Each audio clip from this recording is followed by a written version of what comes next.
Hello, welcome back to Blender Sushi Live Noding. In this episode, I'm gonna revisit our old topics. It's how to colorize vertex color to generate like a smooth gradient like this. So here's a setup that's already completed. There's a few things we can observe, but I will start from scratch. So let's get started. I'm gonna delete everything and start from nothing. And I'm gonna save it as SV gradient 001. Okay, go to compositing and let's get started. I will be working in a Blender cycles. And yeah, so the idea here is that if we have like a plane with just 4 vertices and give like a vertex color to each of the points, we're gonna get a smooth gradient. This is like an interesting thing, you know, like a kind of like a gradient. But let's do this.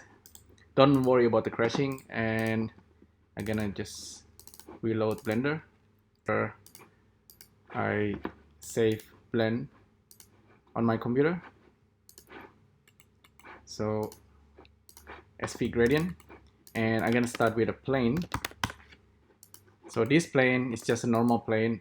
I will connect it to viewer vmesh, so we get a real object right away.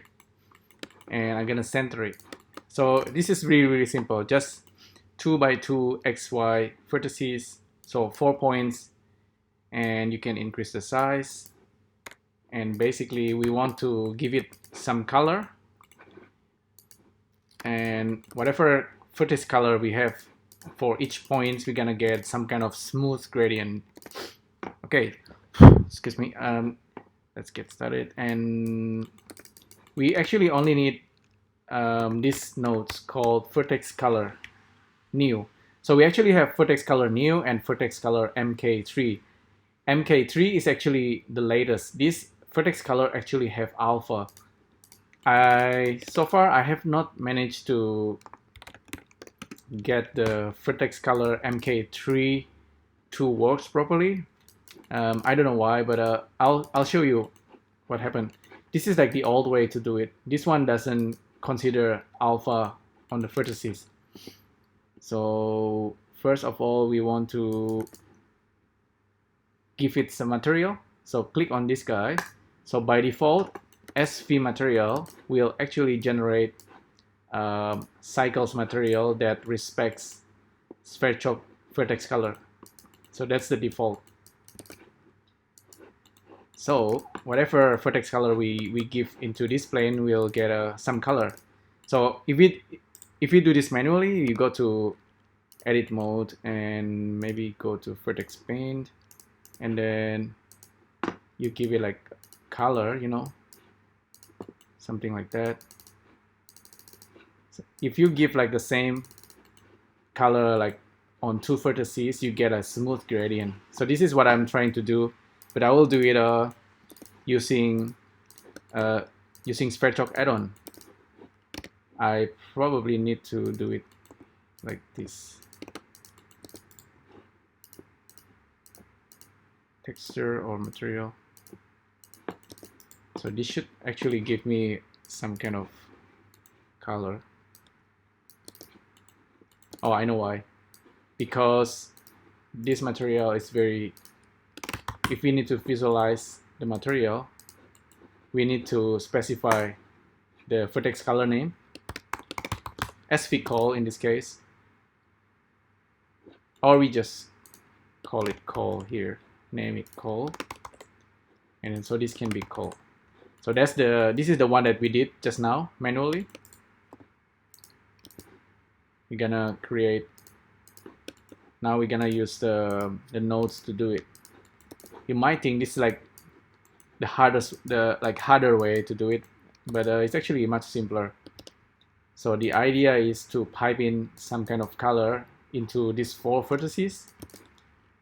Let me try vector in. So plug into this guy, and then the object goes into this guy, and let's see what it does. So Yeah, that works quite nicely. Let me try with this guy. This is, I think with this one it's a bit, see, I have a feeling that with this guy we need to have a conversion. So socket converter. Okay, no, this one actually wants color. You see the color is different. Let's try color in, and this also needs alpha. So this actually kind of work on the vertices. On the face, not quite works. So this one I still think it maybe has a bug, or I don't know how to use it, but Vertex Color New is easier to use. We're gonna use that for now. So if we are doing it like this, so a single XYZ as a color give us one color for each vertices. We can also use face, we can also use loop. If we use like random vector, so we have 4 different color, for example, and assign it to the vertices, of course we're gonna get 4 different color for each points of the vertices, and we get this gradient. Okay, we can assign it to a face, but it's gonna pick up only one of the face because we only have one face. We're gonna work on the vertices. So random color is okay, but we don't want random. We want the color to be maybe just 2 color on the side. Let's try really quickly how to do that. We can also use color in, actually. Use a random number. Let's try a float value. Let's create 4, for example, 4 floating value and plug it into HSV. As a result, we're gonna get a color. This gives an error because you see this is a color data and it's expecting vector data. So again, we might need a conversion. So this is new in Sverchok. We are a little bit more strict, I think, with the data. So this one you can see is quite nicer. But we have 4 different color, right? And this is okay if you want it like this. So we have like, see, we have 4 floating value plug into the color, so the color will be generated. So this is a color data. It's generated and converted into this guy right here. So 4 different color. That's if this is what you want, we are probably done over here. You can of course increase the size, and then you can render this out, and you get a really nice gradient color, right, for your wallpaper, whatever. But we want, let's say we want to have like a smooth gradient from top to bottom or something like that, you know, like a color ramp. We can use 2 color.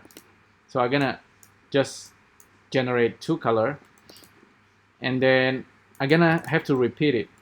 So we have 2 color, but here it says 4.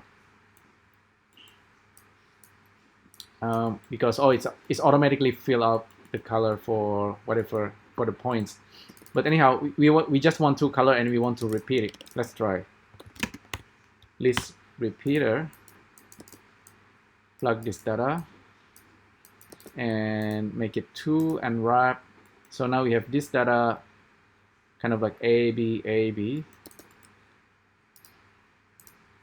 We probably want it to be like this. So that seems to be a little bit better. But we also need to do some data management here.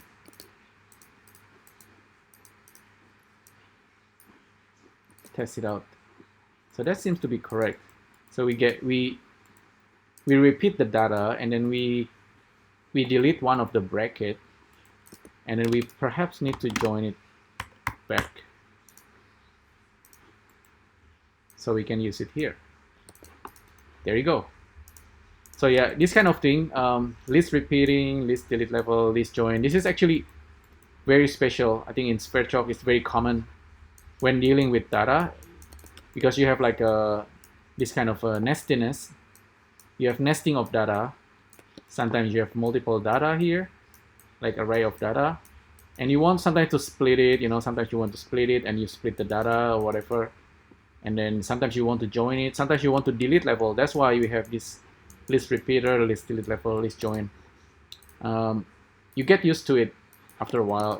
Sometimes it's a good idea to also visualize the data using stethoscope or using the debug print. Sometimes it's clearer when you print it. You can see the exact data and then the type of data. That's really nice, I think, in Sverchok. So now we have this some kind of gradient, random gradient generator. Let me turn off the display, only render, so I can make this any size I want in X and Y, and I can randomize it. I have this unlimited generator of like a gradient sky. Sometimes, see, this is, I think, all the color you can generate. You can kind of simulate all kind of sky color endlessly. So yeah, hopefully you find this useful. Yeah, I think this is kind of interesting. You can also adjust the saturation. This is like a winter kind of afternoon sky or morning sky. Yeah, you can have fun with this. So there you go. This is another look at how you can create a gradient color. This is, you can say this is the harder way, but it's more like, it's more abstract a little bit, but then we can visualize the data, so it's not a problem, and then it's very computational thinking. So yeah, I think this is great example. Hopefully you find this useful, and let me know if you have any questions, and I'll see you next time. Thank you. Bye.